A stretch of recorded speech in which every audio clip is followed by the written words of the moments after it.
What's up guys, Houndish here, and today we're jumping in with some Destiny 2 news in the form of This Week at Bungie. And we have a few updates on the game worth mentioning today. Then in the twab, Bungie make mention of Season 17. They're going to be adjusting some Crucible titles. The Unbroken title will eventually be retired, but there'll be some new Crucible titles as well. And then Bungie are opening up a new community vote for the armor set that will be featured in Festival of the Lost this year. So kind of like they did last year, and there are some new themes. Plus Bungie talk about Grandmaster Nightfalls, Gambit Labs, Trials, a new hotfix, and a few other things which we'll break down in the video. So, as always guys, I hope you enjoy this one, and now let's get into it. The first thing that we should touch on today is that DMG confirmed that the team is still working on the problem where vendors are only selling gear with 48 stats. Of course, that's affected a few vendors, including Xur, and DMG said that the team is jamming on the bug, and it's a bit deeper than we first anticipated. And so obviously it's going to take a little bit longer than expected to actually get a fix for it. But he says once we have a fix, we'll push some comms out via Bungie Help or a future twap. So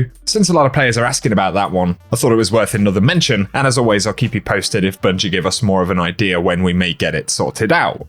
Next though, moving on to the twab, Bungie start out by saying Season of Redacted is just a couple of months out, and the team is hard at work tying down some work items and jamming through test passes. Once we get a little deeper into the season, we'll start talking about what's to come in sandbox updates, general quality of life passes, but we have a few beats on the calendar to hit before then, including Grandmasters, Gambit Labs, and Guardian Games. Here though, they speak about mechs versus monsters evolved, and while we're just reaching spring, it's already time for us to start thinking about the fall on the development team. And we had a great deal of fun last year with the first armor set community vote, Dinosaurs versus Monsters. And after 200,000 votes were cast, Team Dino won with 81% of the vote. But now let's talk about Festival of the Lost 2022. And they say they're going to be hosting a second community vote, and this is Team Mechs versus Team Monsters. And players will have the opportunity to vote for a featured armor ornament set in the Eververse store, available to earn with Bright Dust or purchased for silver. On top of this, anyone who casts a vote for a set and has played since the 22nd of February will qualify for a unique in-game emblem.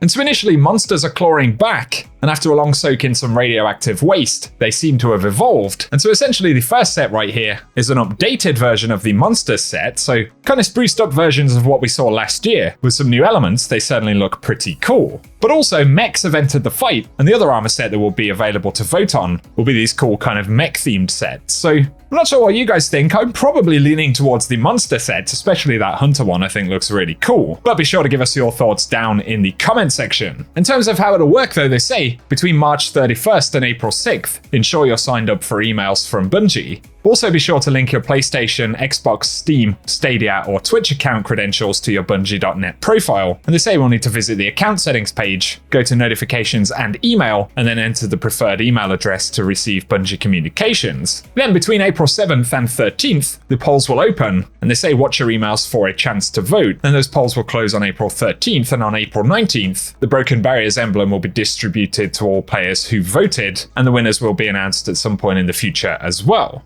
And we can see right here the emblem that Bungie will be distributing if you've played since the launch of Witch Queen, and make a vote for your preferred armor set. So pretty cool, and once again give us your thoughts on which you'll vote for in the comment section. Next though, Bungie jump in and they speak about Unbroken, and they say for Season 19, we'll be taking a pass on Glory and how players engage with it in the Crucible. And as part of the update for Glory, the Unbroken seal and title will be retired, and due to the multi-season requirements of Glory, where we need to reach Legend rank 3 seasons in a row, Season 16 right now will be the last season for players to start their journey to Unbroken, and as such they wanted to keep players informed. And so they're going to be reworking Glory, and if you want to work on that title and have yet to reach Legend in any of the seasons, this will be the final season to start, and then you'd have to complete it obviously in subsequent seasons up to Season 19. They go on to say that currently the Unbroken seal requirements are significantly more time-consuming than any other seal, and we'd like to bring it in line with other seals. But players who attain the seal prior to its retirement will still be able to display it, including a gilding count. But we're intending on replacing it with a similarly challenging Crucible seal, just with less required multi-season commitment, and we'll have more information on that as we get closer to Season 19. They say they'll also have reminders on this each season, but also in the short term, they say we do have another title coming to the Crucible. We know you're howling for a bit more information, but expect additional details on that when we get closer to next season. And of course, with the Iron Banner rework that we're going to see, Bungie are making a bit of a tease for an Iron Banner title right there. And to bear all of that information in mind, Unbroken will be retired, but also in Season 19, we'll see a new glory-focused title. Then it looks like we'll get an Iron Banner title next season. So give us your thoughts about that down below. And to point out next that next week we will be seeing the Grandmaster Nightfalls return, so that's Tuesday, April 5th. And Grandmasters require a total of 1575 power.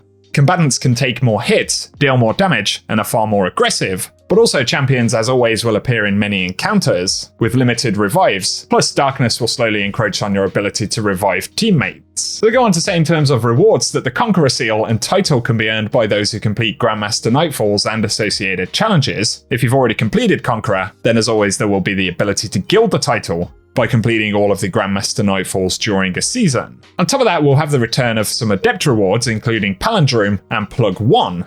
Additionally though, Adept weapon mods, Ascendant shards, and Enhancement prisms will be earned on activity completion. We're also going to see double Vanguard rep next week alongside that, which is pretty cool. So let us know if you're diving into Grandmaster Nightfalls, but also, on next Tuesday, Gambit Labs will see its first appearance in Destiny 2, and both Gambit matchmaking nodes will be updated to feature Gambit Labs Invasion Swap. And this iteration of Gambit will change up who gets invasions during the moats phase of the activity, and when a given team reaches 25 and 75 banked moats, the opposing team will be given 1 invasion. And so that will totally mix up the rules on invasion for that particular version of Gambit Labs. Let us know what you think about that, and additionally Gambit reputation will also be doubled for the week that Labs is live.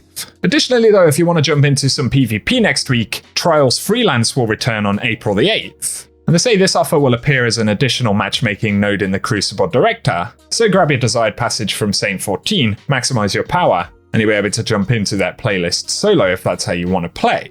Also next Tuesday though, on April 5th, we are going to get a hotfix for the game, and that'll be releasing at the weekly reset time. So as always, we'll get a bit of downtime for around 15 minutes before reset, then the hotfix itself will drop at the reset time and we'll be able to jump back into the game. Now moving away from the TWAB stuff for a moment, something else worth mentioning, and it is something that we've touched on in the past, so some of you guys have probably heard about it, but the Cosmodrome Battleground actually allows us to get double loot, and with that being the Legend Battleground for the week, it's also pretty useful to bear in mind. So pretty similar to the Menagerie back in the day, and essentially once you complete that battleground and get to the area where the final chests are, specifically in the Cosmodrome Battleground, if you grab those chests very quickly, then immediately turn around and run back towards the start of the battleground, which is actually heading back towards the Divide. When you go through the tunnel with the giant fans right here, right at the end, you'll hit the Divide load zone. And as soon as you hit that load zone, if you sprint back, when you enter this final inside room once again, it'll actually teleport you to those chests for a second time. And because the instance is refreshed, much like Menagerie, it's possible to grab that chest for a second time inside of that run. So certainly something worth bearing in mind, it is essentially free loot. There was an interesting bit of conversation separate to this though regarding the Menagerie, and some players had said that the Menagerie loot model was some of the best that Destiny had had. But DMG pointed out that there was a bug that gave players 6 times more loot than intended. Also difficult is understanding the chalice system for many new and existing players. He points out that there was minimal reason to return to it after getting a God-rolled hand cannon, which I guess highlights some of the areas that Bungie have focused on, right? Trying to keep the loot systems interesting, but slightly more accessible, and also increasing the number of weapons that can actually drop from the various sources. But it goes on to say hopefully we can hit that same kind of vibe with future content while also improving on the idea. And it's safe to say there are definitely lots of possibilities and opportunities with these kinds of game modes. And I'll be curious to see what we get through the course of Year 5. But for now guys, that is what we have to round up and speak about inside of this video. So if you've enjoyed it, a rating down below really does help us out. Also feel free to get subscribed to the channel so I can keep you posted with more Destiny content. But otherwise, as always, thank you for tuning in, and I hope you guys have an awesome day.